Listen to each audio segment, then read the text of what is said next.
pedimos también que prestemos atención. Ahora vamos a adorar a Dios con nuestros diezmos, nuestras ofrendas, que tienen otro destino. Hace un ratito estuvimos hablando también de ofrendas, quizás para un destino específico aquí en nuestra iglesia, pero ahora también vamos a ofrendar para el avance de la obra de Dios en otros lugares.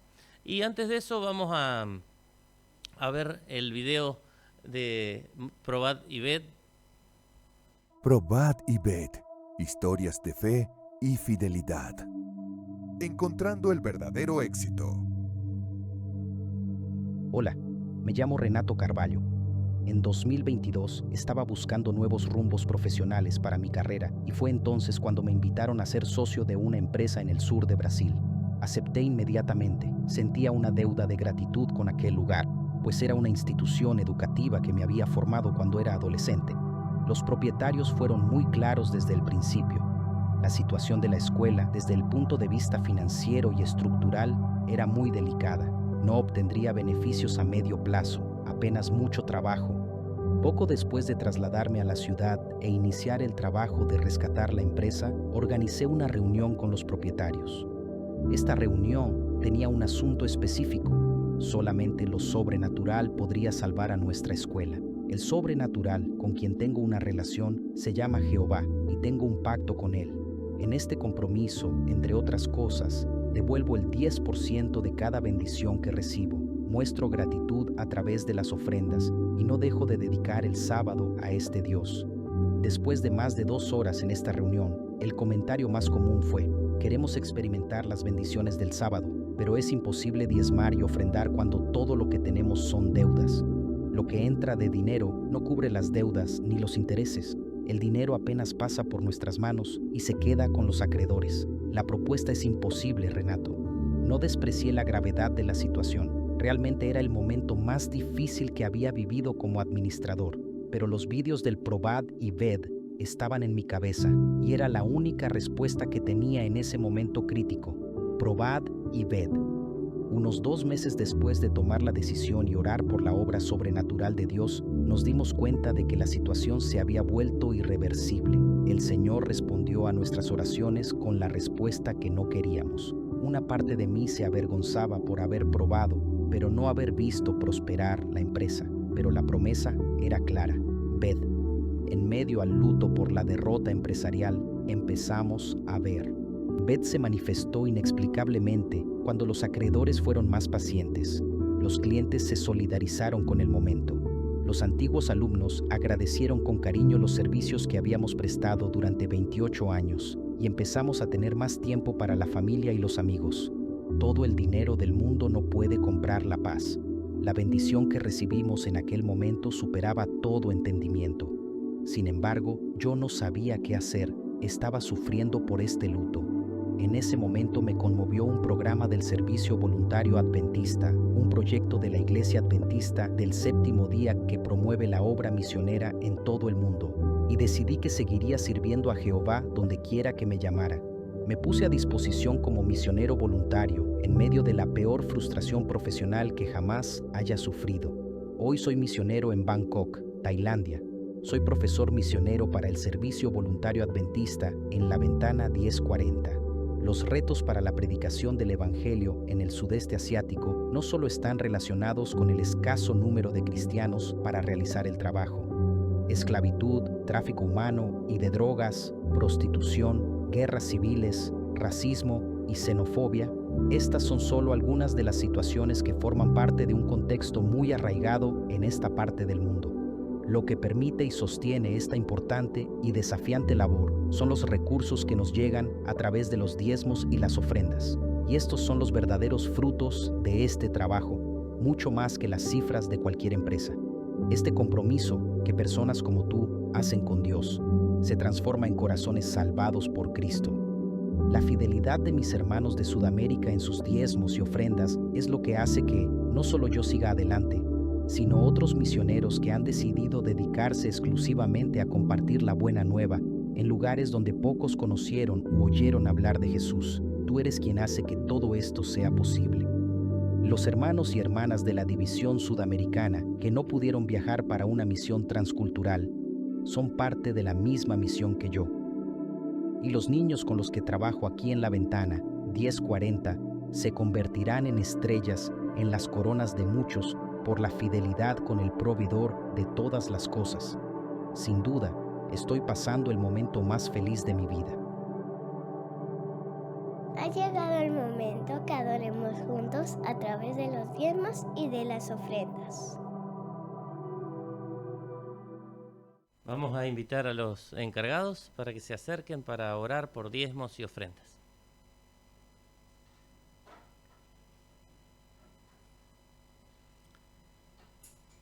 Padre nuestro que estás en el cielo, te damos gracias porque nos das la oportunidad de participar de tu obra. Que podamos indirectamente estar trabajando en lugares donde todavía no han escuchado hablar siquiera de Jesús. Pedimos, Señor, que bendigas estos diezmos y ofrendas y que sean sabiamente utilizados. Bendice a los dadores y que todos podamos dar con alegría, porque sabemos que tú amas al dador alegre. Lo pedimos sin merecerlo, Señor, en el nombre de Jesús. Amén.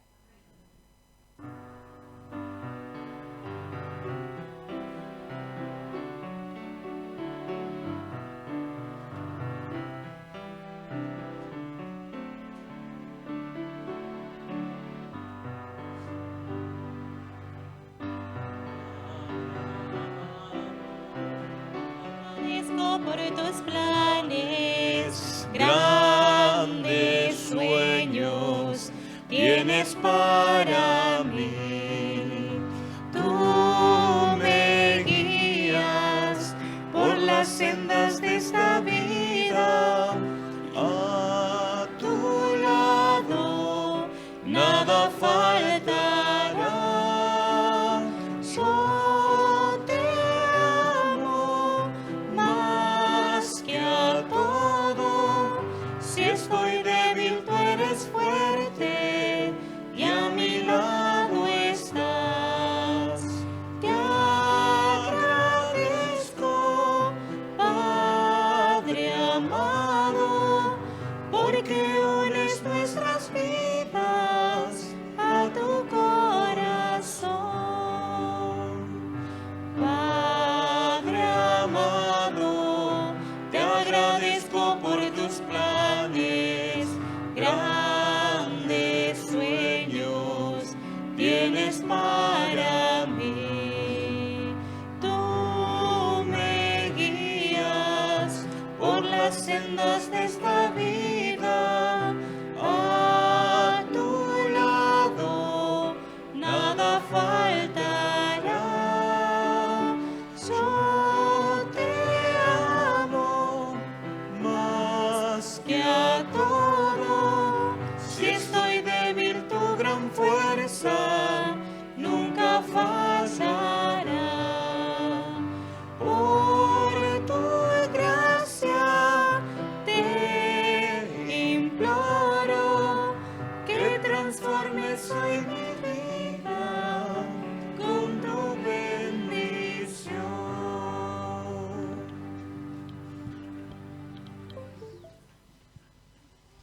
Continuamos alabando a Dios, cantando el himno Tu presencia, Padre amado, da consuelo. 437.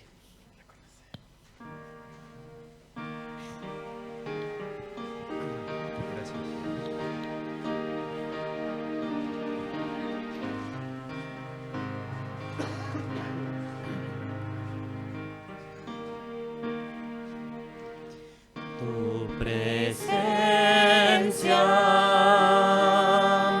Padre amado,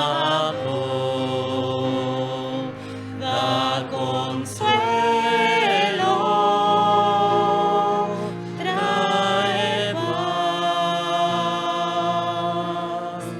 Tu presencia, oh Señor, da seguridad.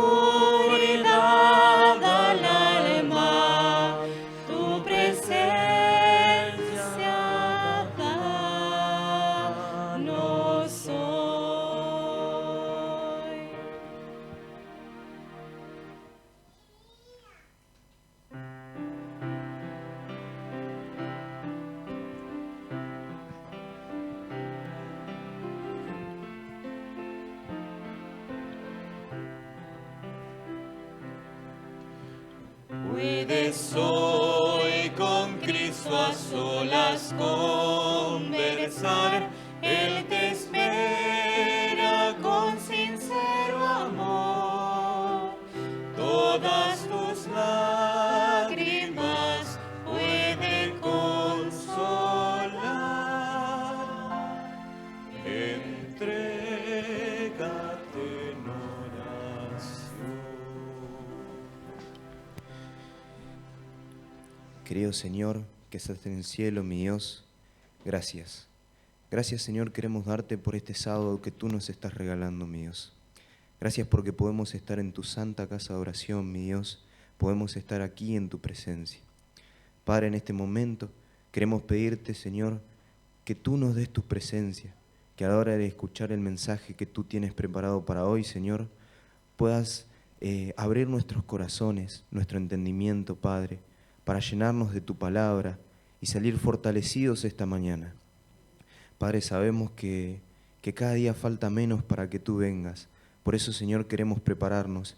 Por eso pedimos que hoy, Señor, sea una mañana para que podamos llenarnos de ti y salir preparados, Señor, para estar pronto a tu venida. Padre, que tu Santo Espíritu, Señor, bendiga al pastor y que las palabras que él hable, Señor, sean lo que tú quieres decirnos en esta mañana. Gracias te damos por todo y pedimos esto sin merecerlo, pero en el nombre de tu Hijo amado Jesús. Amén.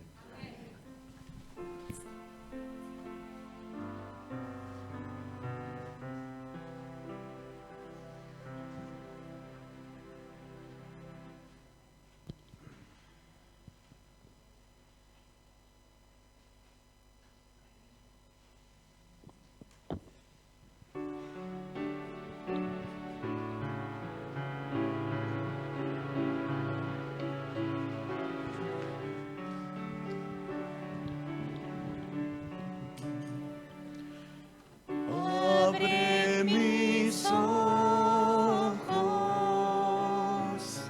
Jesús, quiero verte, conmigo tenerte, decir que te amo. Abre mi oído, hoy quiero escucharte. Abre mis ojos para contemplarte.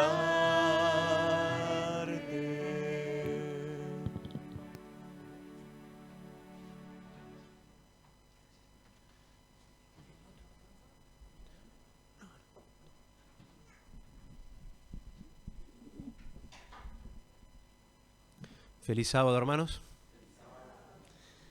Estoy con la voz un poquito tomada, así que van a notar que suena más grave. Pero contento de poder estar con ustedes hoy. Hoy estuve acompañando a los hermanos de Barrio Lugo al principio.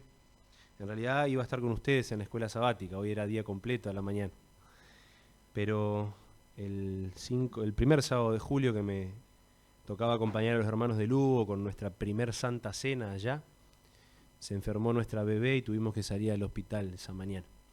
Así que no pude estar con ellos y no quería esperar hasta la siguiente fecha que nos viéramos, así que aproveché el viaje y digo, estoy con los de Lugo primero y después vengo para acá. Nuestra hermana Candy, que se leyó la lectura hoy, estaba allá. Digo, ¿qué hacías acá? Le digo, Candy. Vine acá, pastor, dice. Pero contenta, estaba ahí, así que también me pone contento que ya esté su carta de traslado con nosotros. Hay un miembro más que se suma a la familia de Campana. Hermanos queridos, hoy tenemos un día especial porque es sábado y si con alguien nos vemos por primera vez, deseo que puedas sentirte como en tu casa, en familia. Y gracias también a todos los que tuvieron parte anteriormente en cada sección de este culto. Y gracias también a los que preparan la iglesia para que podamos tenerla linda para adorar a Dios. Hoy vamos a tener un tema que se puede poner en pantalla del Power, que le puse como título Recalculando. Pero antes de ir a eso, quería mencionar dos cositas La primera es, o bueno, las dos son de lo mismo, que tiene que ver con actividad misionera. Creo que la mayoría de ustedes debe saber que hay dos actividades que se están haciendo, que estamos haciendo como iglesia. Una es en el barrio Villanueva, se hace la mesita misionera, y otro es la posibilidad de apoyar a un grupo de chicos que se están recuperando de las drogas, acá en un hogar, que están acá en un hogar en Campana. Son chicos que son de diferentes partes de Buenos Aires, pero vienen acá, que ese contacto nos lo dio un grupo de nuestros hermanos de Capital, que hace poco vinieron, nos presentaron ahí, y tomamos el compromiso de poder ayudar a esta gente. Por eso quería animar a aquellos que puedan sumarse a estos proyectos, tanto lo que es la mesa misionera como lo que es el ayudar a estos chicos, acompañarlos para enseñarles de Jesús, enseñarles la Biblia, que se puedan acercar. Pueden hablar tanto con Idalina, que es nuestra directora de actividad misionera, como se puedan acercar a los ancianos y decir, yo quiero colaborar en esto, yo quiero sumarme, y ahí te van a pasar qué días se hace, los horarios y demás. Pero está bueno que como iglesia nos sumemos todos a la actividad misionera siempre que podamos. También contarles que tenemos un lindo número de hermanos, de personas estudiando la Biblia, y ahora para nosotros va a haber una actividad muy especial del 10 al 17 de agosto, que es una semana de mayordomía. Pregunto, ¿cuántos participaron alguna vez de una semana de mayordomía en la iglesia? ¿Puedo ver la mano? Uy, 4 manos. Bueno, entonces para la mayoría va a ser algo nuevo. Nos va a estar acompañando el pastor Cristian Pirilo, que es el director de mayordomía de nuestra zona, acá de la Mibón. Creo que él vino a predicar, ya vino, sí, algunos de ustedes lo deben conocer. Entonces él nos va a estar acompañando toda la semana. Y esta semana la vamos a hacer en conjunto con los hermanos de Lugo, acá. Entonces desde el sábado 10 de agosto por la mañana, después toda la semana hasta el viernes, estamos juntos compartiendo los diferentes temas sobre el área de mayordomía. Y el sábado 17 de agosto hay una ceremonia muy especial que es la organización de Barrio Lugo. La ceremonia de organización como congregación, que ya en estos días vamos a estar dando más información sobre eso. Pero a la tarde de ese sábado 17 queremos cerrar con bautismos y sociales. Entonces el sábado 17 para nosotros va a ser un día de fiesta completa, desde la mañana hasta la tarde. Pero empezamos el 10. Así que, teniendo en cuenta las actividades misioneras que mencioné hace un ratito, y teniendo en cuenta esta semana especial del 10 al 17 de agosto, los invitamos a hacer planes para asistir, a invitar a personas, porque los temas de la semana de mayordomía van a tener un tono evangelístico, es decir, van a apuntar no solamente a quienes conocemos ya hace años nuestra iglesia, sino a aquellos que invitemos por primera vez o que estén acercándose hace poco a la iglesia. Así que oremos por esa actividad, hagamos planes de asistir, que va a ser de gran bendición. Bueno, dicho esto, ahora sí abrimos la Biblia. Te voy a invitar a abrir en Primera de Pedro, capítulo 1. Ese es nuestro texto base o guía. Primera de Pedro, capítulo 1. Como estás viendo en pantalla, el título del sermón es Recalculando.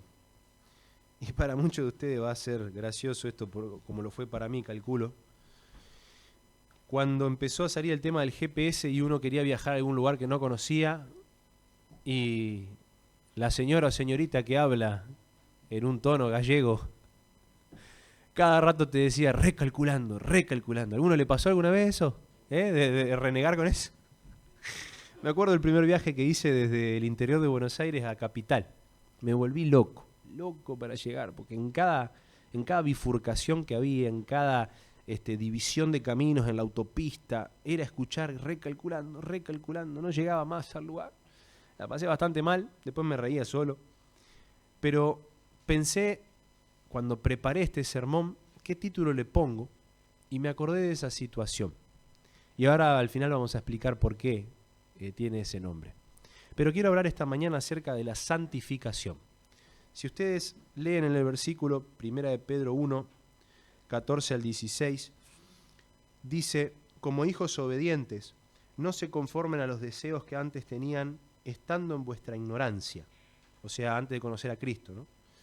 Sino, así como aquel que los llamó es santo, sed también vosotros santos en toda vuestra manera de vivir, porque escrito está, sed santos, porque yo soy santo, dice Dios. Este versículo nos hace un llamado a la santificación. ¿Qué es la santificación?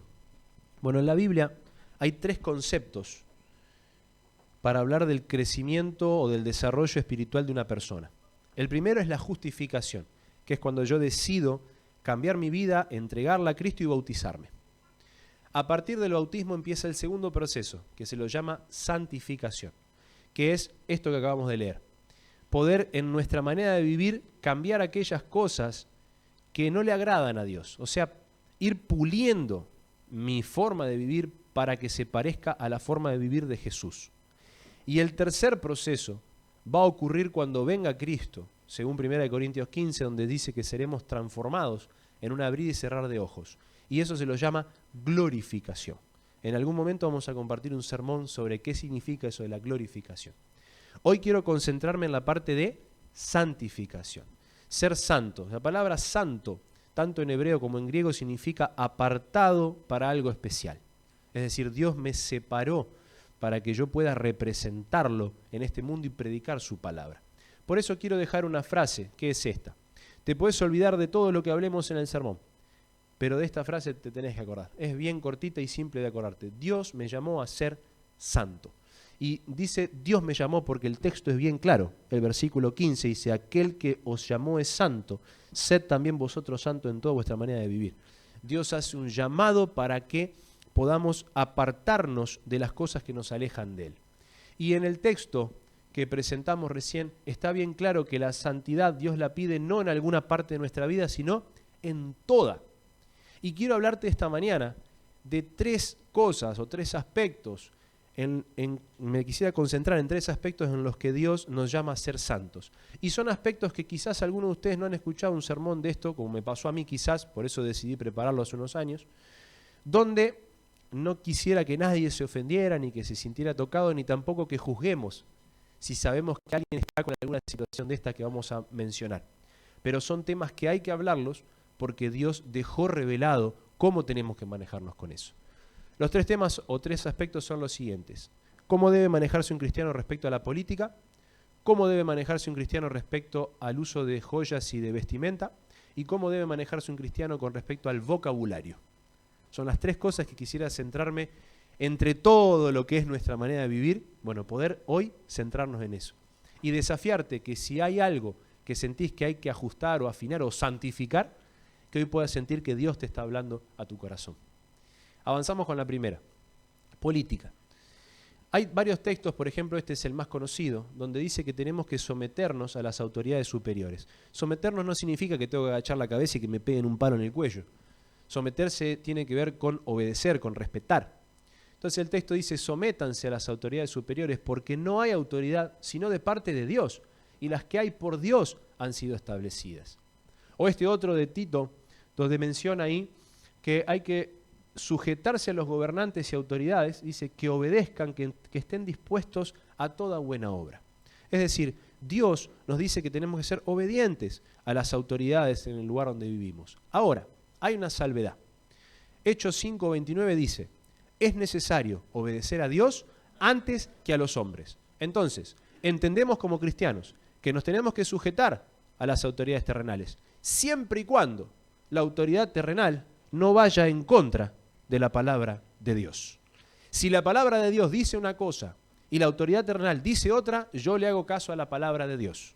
Para el cristiano esto es algo claro, pero entendemos que tenemos una responsabilidad civil que cumplir. Tenemos que respetar a esas autoridades, sea que piensen como yo o no piensen como yo, sea que me guste o no me guste, estén en acuerdo o desacuerdo, yo fui llamado a respetar.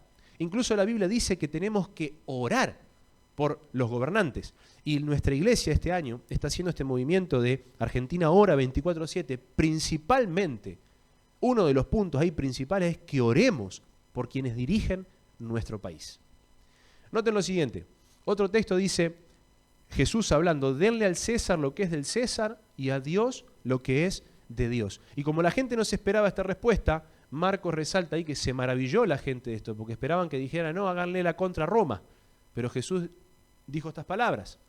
Y después, por ejemplo, Santiago, hablando un poquito de cómo nosotros tenemos que manejarnos cuando hablamos sobre las autoridades que tenemos en nuestro país, sobre los políticos, podríamos decir, habla de la lengua.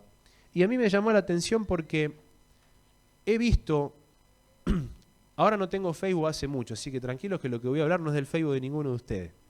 Pero cuando tenía Facebook, me llamaba la atención cómo muchos de nuestros hermanos en su perfil no había nada espiritual, no había nada de la Biblia, pero en contra del gobierno de turno, de sobra. Y no eran cosas habladas con una educación, digamos, con una forma educada, era con malas palabras, cosas grosas, porque no estaban de acuerdo con el gobierno de turno. Y no hay ningún problema en estar en desacuerdo con el gobernante de turno.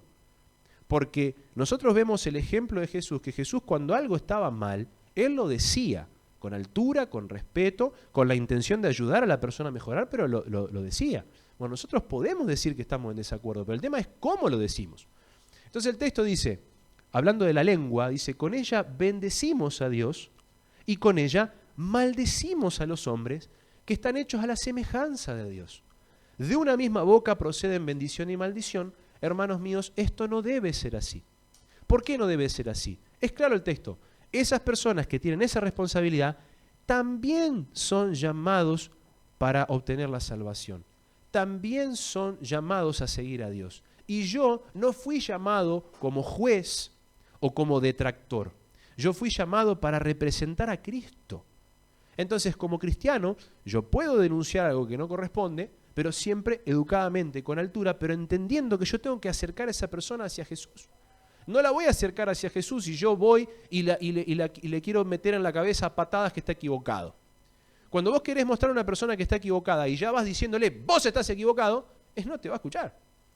En cambio, si yo voy con una actitud diferente, humilde, seguro y pidiendo que Dios dirija, hay más chance de que me escuche. Entonces nosotros no fuimos llamados a despotricar contra todo lo que hacen las autoridades. Fuimos llamados a predicar un mensaje de salvación. Por eso tenemos que tener cuidado cómo nos dirigimos o cómo hablamos o cómo expresamos lo que pensamos cuando estamos o no en desacuerdo o en acuerdo con las autoridades de turno. Ahora, noten lo siguiente, mucha gente me ha dicho, pastor, pero con este gobierno yo no puedo progresar porque con el otro podía, porque el otro así, y empiezan a hacer esa comparación y muchos están enojados con el gobierno que salió, que no fue el que votó la persona. Entonces, cuando vamos a la Biblia, Dios dice que Él es quien cambia los tiempos y las edades, quita reyes y ¿qué dice el texto? Pone reyes, da sabiduría a los sabios y conocimiento a los entendidos. O sea, Dios es el que sigue dirigiendo la historia del mundo. Aunque muchos piensan que no, Dios es el que maneja la historia. Entonces, ¿dónde pongo yo mi fe? ¿Dónde pongo yo mi confianza? ¿En un ser humano que está de turno ahora cumpliendo su responsabilidad ahí? ¿O en Dios? ¿Qué dice la Biblia en Jeremías? Maldito el hombre que confía en el hombre. No está hablando de decir, ay, le conté un secreto y me buchoneó, dirían los chicos. No está hablando de eso, está hablando en donde yo pongo mi fe. Mi fe tiene que estar en Dios. ¿Qué dice la Biblia? Mi Dios pues suplirá algo de lo que me falta. No, todo lo que me falta conforme a sus riquezas en gloria en Cristo. Obviamente que puede ser que con un gobierno te rinda más la plata y con el otro estés más justo. Puede pasar porque nos ha pasado. Pero Dios es el que te va a bendecir. El texto en Proverbios 30 es bien claro cuando dice el sabio Salomón. Le dice a Dios, Señor, no me des riquezas para que no me olvide de ti, ni me des pobreza para que no me enoje contra ti o no despotrique contra ti. Manténme del pan necesario. Nosotros fuimos llamados a confiar en Dios y para mí el ejemplo más claro que hay en esto es el profeta Elías cuando Dios le dice que tiene que ir a decirle al gobierno de turno que estaban haciendo las cosas mal. Y Elías va y le dice, mira, Dios me dijo que te diga esto, esto, esto. Y el gobierno de turno se enoja y le mándenlo a matar. Así que, ¿qué hizo Dios? Le dijo a Elías, andá y escondete en el desierto. 3 años y medio estuvo en el desierto. ¿Le faltó algo? No le faltó nada. Si Dios sustentó al profeta Elías en el desierto, ¿cómo no nos va a sustentar a nosotros? El tema está en donde yo pongo mi fe. Y este principio se aplica a cualquier cosa. Por eso, por ejemplo, hago un paréntesis, como cristianos nosotros no jugamos a la lotería por este mismo principio. Nosotros no ponemos nuestra fe en la suerte, en un numerito.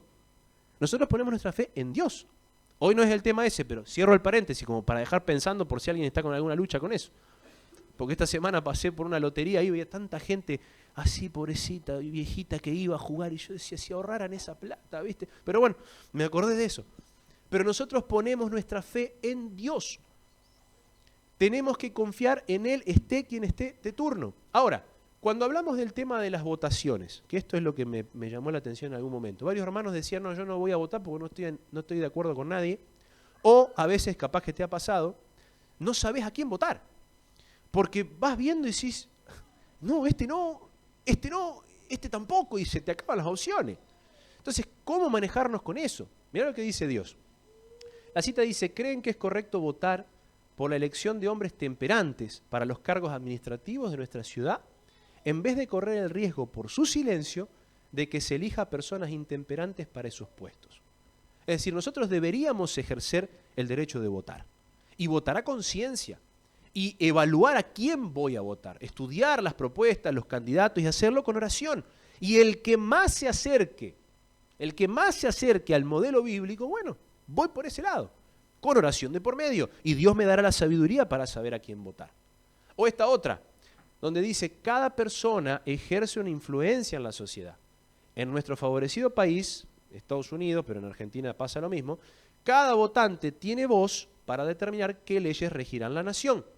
¿No deben esa influencia y ese voto ser echados del lado de la temperancia y de la virtud? O sea, Dios nos anima a ejercer ese derecho.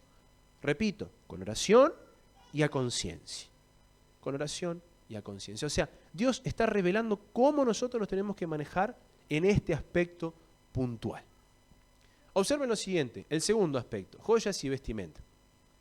Este texto es el más conocido, que Dios ahí le habla puntualmente a las mujeres, pero es el mismo principio que se aplica para el varón. Y ahora van a ver, les voy a mostrar por qué. Dice que las mujeres se vistan de ropa, y acá viene el principio, decorosa, con pudor y modestia. Ese es el principio.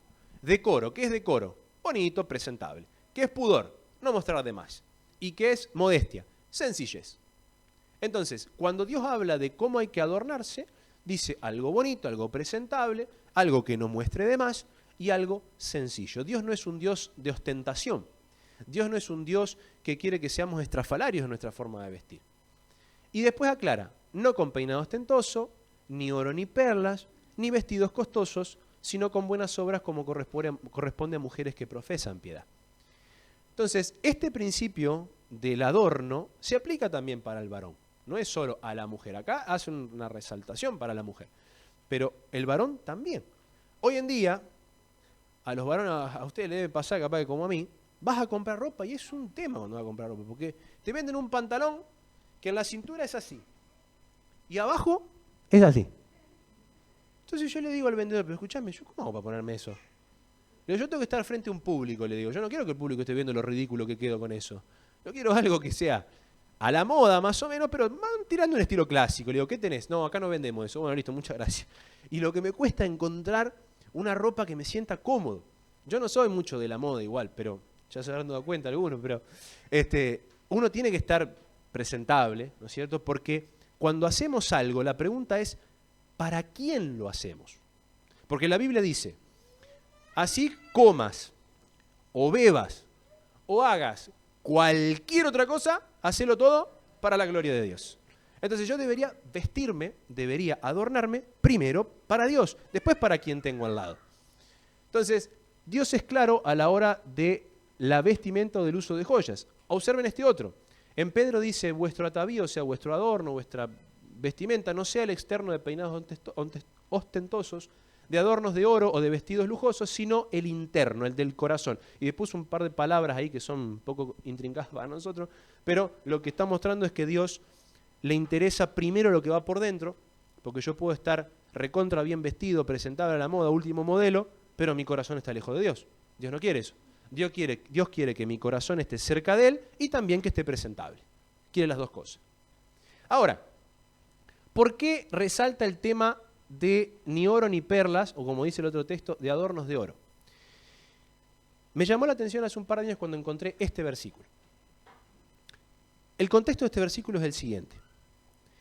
Jacob y su familia estaban bastante fríos espiritualmente. Entonces Jacob siente la necesidad de reconsagrar su vida a Dios. Y le dice a la familia, vamos a ir a Betel, que es donde yo tuve un encuentro con Dios, para que nos podamos reconsagrar como familia. Y cuando les dice eso, miren cómo sigue el discurso. Quiten los dioses ajenos que hay entre vosotros, báñense y cámbiense la ropa. En una ocasión especial. ¿Qué hace la familia? Y acá viene lo que me llama la atención. La familia, cuando escucha esto, dice, dieron a Jacob todos los dioses ajenos que habían en poder de ellos y los zarcillos o aretes, puede ser alguna versión, que estaban en sus orejas. Y Jacob los escondió debajo de una encina, que es un arbusto, que estaba junto a Siquem. Mi pregunta cuando leí el texto fue, ¿por qué cuando ellos escuchan que quiten los dioses ajenos, aparte de entregarle las estatuillas y todo lo que tenían, le entregan los aritos? Esa fue mi pregunta. Entonces, estudiando el tema, profundizando, el asunto es así. En esa época ya existían los dioses ajenos en varios lugares. Y cada dios ajeno era representado por algo que se usaba en el cuerpo. Por ejemplo, si yo adoraba, ustedes han leído en la Biblia del dios Dagón, por ejemplo, o del dios Moloch. Moloch era el que le echaban los bebés al fuego. Estaban todos locos. Bebés al fuego, fíjate. Entonces, cada dios era representado por algo que vos llevabas en tu cuerpo. Entonces, vamos a inventar. El dios Pepe. El dios Pepe, si vos ibas a esa iglesia, tenías que ponerte los aritos. Si ibas al dios José, se lo representaba con collares. Si ibas al dios Jacinto, se representaba con gorrita. Ahora, el que adoraba al Dios verdadero no tenía que llevar nada. No se le pedía nada. Entonces, cuando vos andabas en la calle, la gente que te veía con los aritos decía, este va a la iglesia del Dios Pepe. El otro que te veía con el collar decía, este va a la iglesia del Dios José. El que llevaba la gorrita, este va a la iglesia de Jacinto. Y el que no llevaba nada, este adora al Dios verdadero. Este adora al Dios de Jacob, decían algunos. Entonces, no solamente el uso de joyas o de billutería era una cuestión de idolatría, sino también una cuestión de testimonio. Y hoy pasa lo mismo. Si en esta mañana yo les digo, hermanos, si ustedes ven a alguien en la calle, con gorrita acá atrás en la cabeza, rulitos, barba y vestido de negro, ¿qué es? Judío. No necesita decirte que es judío. Vos con ver cómo se viste, cómo se adorna, te das cuenta. Si vos ves a alguien un domingo a las 7 de la mañana que te toca la puerta con la Biblia bajo el brazo y corbata, ¿quién es? Adventista, dijo uno. Testigo de Jehová. ¿Es testigo de Jehová? Y si vos ves a alguien un sábado a las 9:30 de la mañana que va con la Biblia en la mano y no tiene arito, no tiene collares, no tiene nada, podríamos pensar que es un adventista. Ahora, hoy en día no se usan los aritos por una cuestión de idolatría al dios Pepe. Es una costumbre, es una cultura. A nosotros nos pasó cuando nació nuestra hija. Viene la enfermera y dice, ¡ay, qué bonita la nena! Me imagino que le van a poner los aritos. No, dijo el padre, ¿no? Jamás. ¿Por qué no le van a poner los aritos? No, porque nosotros somos cristianos. ¿Qué tiene que ver? Me dice, si hay cristianos que usan aritos. Sí, pero nosotros somos adventistas. Entonces uno le explica. Y cuando le termino de explicar, dice, no sabía eso. Qué interesante. O sea, dimos testimonio a través de esa simple pregunta. Ahora, vos decís, ¿por qué, pastor, me estás explicando todo esto de la idolatría? Simplemente para que vos sepas cómo nace esta costumbre. Pero para nosotros como cristianos, con que Dios diga que no es suficiente, ya está. Así como Dios dice, no mentirás, no matarás, no cometerás adulterio, y con eso es suficiente, lo mismo debería ser con esto. Dios no lo pide. Dios ya te hizo bonito como estás. El resto es un adorno extra, pero parte sí del testimonio. Porque si la Biblia dice que no es necesario y yo digo que quiero seguir a ese Dios, quiero ser santo en toda mi manera de vivir, yo también debería crecer en ese aspecto. Y no estoy juzgando a nadie. Y no quiero que ahora cuando salgamos de la iglesia empecemos a mirar para los costados a ver quién tiene y quién no tiene arito. O pulsera o lo que sea, porque cada uno tiene sus luchas y algunas están visibles y otras están bien escondidas. Ahora, les cuento lo que me pasó a mí. Cuando yo era adolescente, viene mi mamá y me dice, mira, yo te lo voy a dar porque si no te lo doy, tu abuela me mata. Pero tu abuela, antes de que vos nacieras, te compró esta cadenita. Y me da una cadenita preciosa. bañada en oro, bonita. Y a mí me encantó. Entonces yo la usaba, pero para ir a la iglesia me la sacaba y para usar en la semana me ponía la cadenita. Y así estuve mucho tiempo, hasta que un día un pastor predica y dice, hermanos, no tenemos que ser hipócritas delante de Dios. Y fue para mí, ¡pah!, un palo, porque yo digo, estoy siendo re hipócrita. Porque no me ve la gente de la iglesia, pero Dios me está viendo. Entonces un día iba en la bicicleta por la calle en Pergamino y justo veo un terreno baldío y como soy bastante bruto, agarré el coso y me lo arranqué así, si no lo hago así no me lo saco más, y lo tiré así. Lo podría haber vendido, me dijo un amigo. Bueno, sí, Jacob lo escondió, yo lo tiré. Entonces lo tiré así en el terreno baldío y fue la forma, porque yo sabía que si no, no me lo iba a sacar de otra manera. Pero sentí que Dios me llamaba a crecer en eso. Y nadie me juzgó por eso. Sí, alguno venía y me decía, algún amigo, che, ¿por qué usas eso? Si vos vas a la iglesia. Y, ¿viste? Pero son cosas que uno va madurando espiritualmente. Yo quiero invitarte a madurar en ese aspecto también, porque damos un testimonio.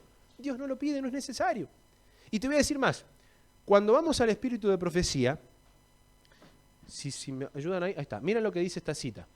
El amor a la indumentaria y los placeres está destruyendo la felicidad de muchos.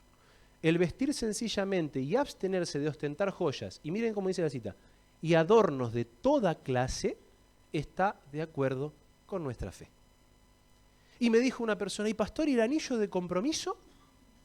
Ay, le digo, qué tema lindo tocaste. Saben, cuando nosotros nos casamos con mi esposa, nos casamos en el 2015. 3 de julio del 2015 por civil y 5 por iglesia. 2:30 de la tarde, si quieren ser más exactos. Cuando hablamos con Ayelén del casamiento, dijimos, vamos a comprar los anillos de compromiso. Generalmente suelen ser de plata. En ese tiempo valían 25, 30 pesos cada anillo.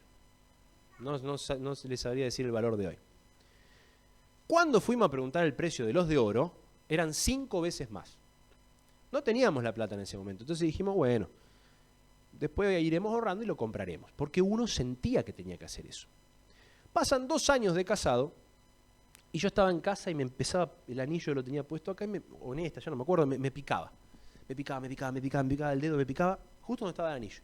Así que me lo saco y fue un alivio tan grande que digo, no lo voy a usar más. Le digo, cielo, mira, disculpame, pero no lo voy a usar más el anillo porque me da hace días que me viene picando y me lo saqué y me alivió. No sé si sería alérgico a la plata, qué sé yo. A mi esposa mucho no le gustó porque, viste, ella lo usaba, yo no, como que no daba. Pero la picazón me hizo zafar de la situación. Pasa un mes después de eso y encuentro una cita que es la que les quiero mostrar ahora. Miren lo que dice Dios. Algunos se han preocupado con respecto al uso del anillo de compromiso y les parece que las mujeres debieran amoldarse a esa costumbre. Todo eso es innecesario. Tengan las mujeres el eslabón de oro que vincula su alma con Jesús. Y 2 puntos. Fíjense cómo aclara ahora. Un carácter puro y santo, el verdadero amor, la mansedumbre, la piedad, que son los frutos producidos por el árbol cristiano, y su influencia estará segura en cualquier parte. Yo he escuchado a mujeres que dicen, no, yo uso el anillo porque aleja los buitres, me han dicho, ¿no? Aleja buitres.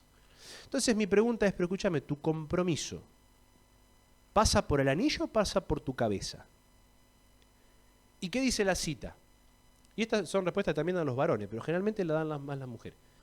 El hecho de que provoca observaciones, el no cumplir con la costumbre, no es suficiente motivo para adoptarla.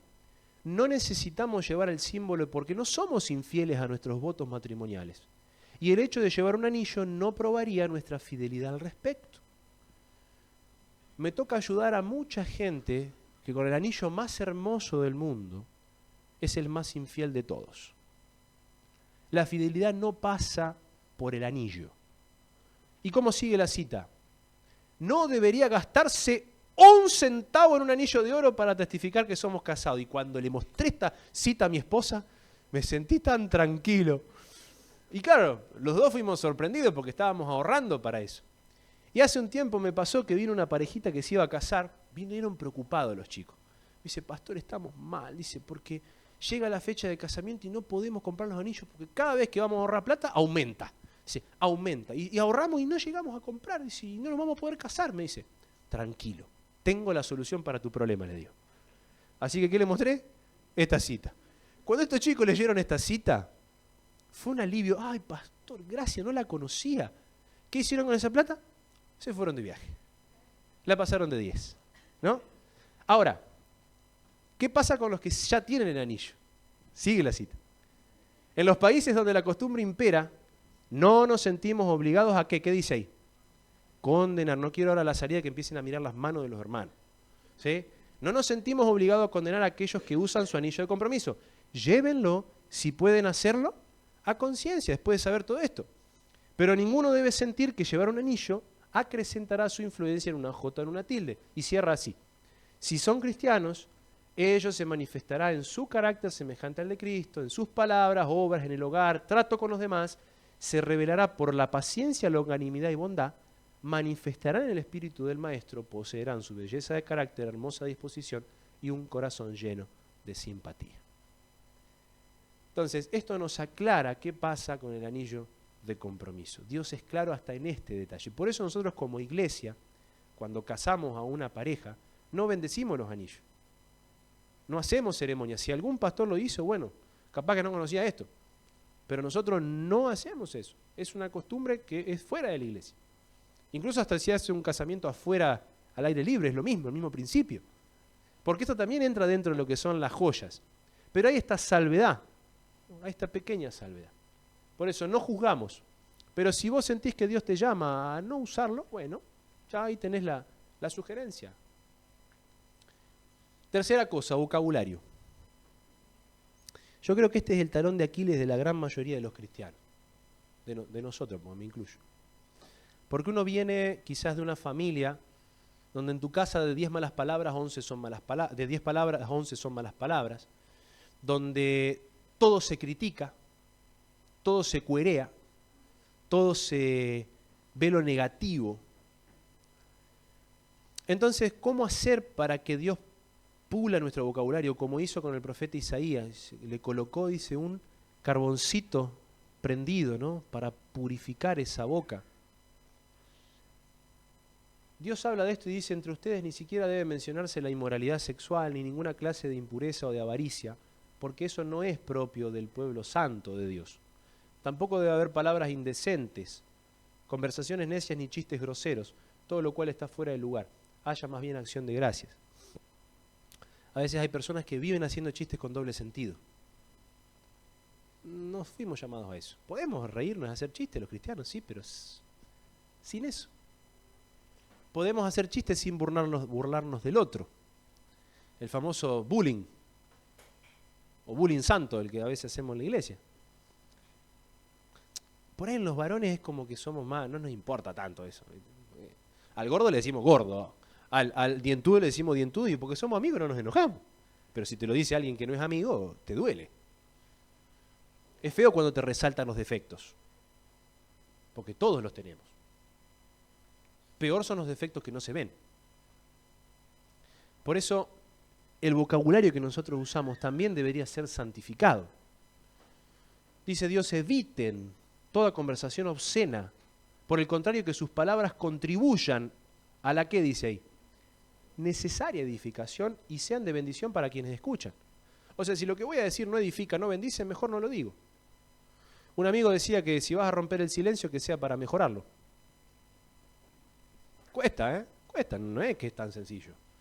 Hay que orar mucho para esto, pero ahora abandonen también todo esto, enojo, ira, malicia, calumnia y lenguaje obsceno. Fíjense cómo resalta este tema, el tema del doble sentido. Cierro con esto, hermanos. El ejemplo de Pedro. Dice el espíritu de profecía que los discípulos de Jesús eran conocidos por la pureza de su lenguaje. Cuando a Pedro lo vienen a chicanear, lo vienen a apretar para que niegue a Cristo, si ustedes después leen el texto, dice que lo negó una vez diciendo, no, yo no lo conozco. La segunda vez lo niega y le dice, no, vos estás equivocada, yo no lo conozco.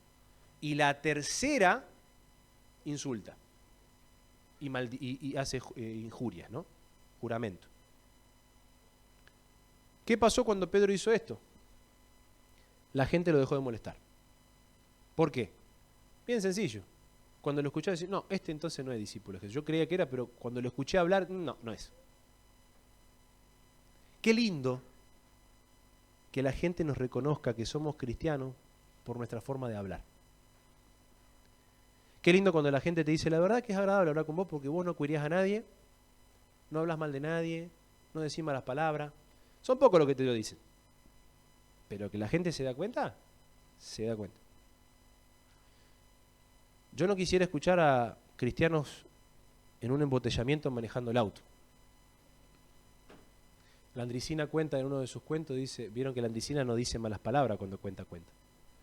Entonces un periodista le dice, ¿y cuando estás solo tampoco decís malas palabras? Y él dice, eso es porque no me viste en Buenos Aires en plena Panamericana un lunes a las 5 de la tarde. Nosotros no tenemos que hablar bien porque nos escuchan las personas. Nosotros tenemos que hablar como corresponde porque nos escucha Dios. Y ese es el desafío, entender que la santidad pasa por algo que es la presencia de Dios estando en mi vida, es cuando todo cobra sentido. Cuando la santidad pasa por un testimonio que yo doy, por representar a ese Dios que me pide que yo sea santo en toda mi manera de vivir, incluyendo en estos aspectos.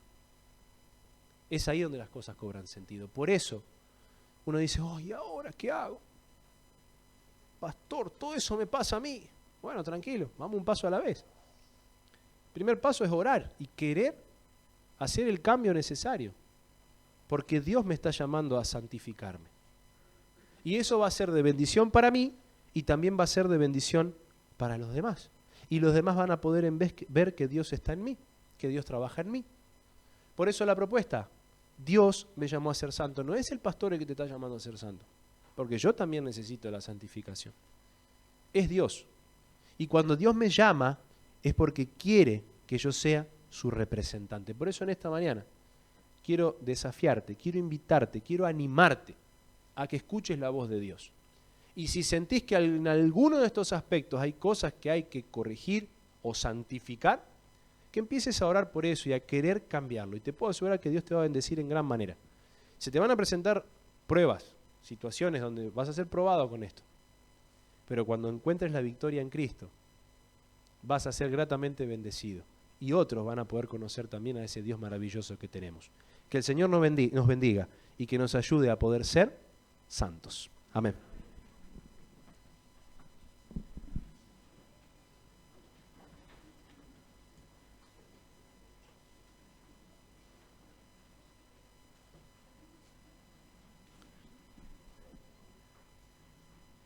Los invito ahora a entonar esta oración en la que todos pedimos más santidad, dame.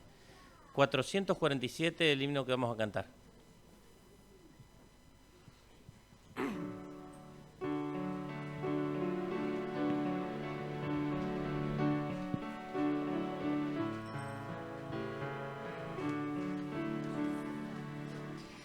Más santidad dame, más odio al mal, más calma en las penas, más alto ideal, más fe del Maestro, más consagración, más celo en servirle, más fe en la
nuestro que estás en el cielo, escuchaste nuestras voces cantando, que queremos que nos santifiques, que queremos decidir para que tú obres en nuestra vida, haciendo los cambios necesarios en nuestra manera de vivir. Pedimos esto todos los que estamos aquí y que tu bendición y tu cuidado salga con nosotros de aquí. No lo merecemos, Señor, pero lo pedimos en el nombre de Jesús. Amén.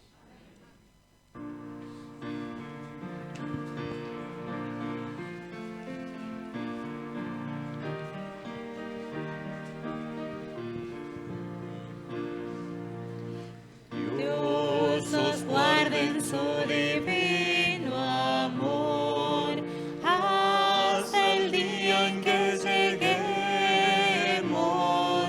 a la patria donde estaremos para siempre con el Salvador. Al venir Jesús nos veremos a los pies de nuestro Rey. Reunidos todos seremos un redil habrá y solo una grey. Dios os guarde en su divino amor, en la senda peligrosa de esta vida tormentosa, os conserve en paz y sin temor. Al venir Jesús nos veremos a los pies de nuestro Rey. Reunidos todos seremos un redil habrá y solo una grey. Dios os guarde en su divino amor, os conduzca a su bandera y os conceda en gran manera de su espíritu consolador. Al venir Jesús nos veremos a los pies de nuestro Rey. Reunidos todos seremos un redil habrá y solo una grey. Dios os guarde en su divino amor, con su gracia os sostenga